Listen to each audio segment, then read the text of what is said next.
বলিনি কখনো? আমি তো ভেবেছি বলা হয়ে গেছে কবে। এভাবে নিথর এসে দাঁড়ানো তোমার সামনে সেই এক বলা। কেননা নীরব এই শরীরের চেয়ে আরো বড় কোনো ভাষা নেই।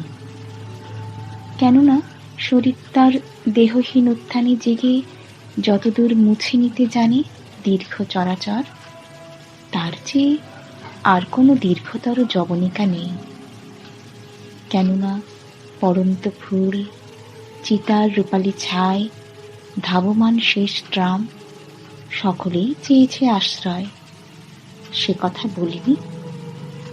তবে কিভাবে তাকালো এতদিন জলের কিনারে নিচু জবা? শূন্যতাই জানো শুধু, শূন্যের ভিতরে এত ঢেউ আছে, সে কথা জানো না।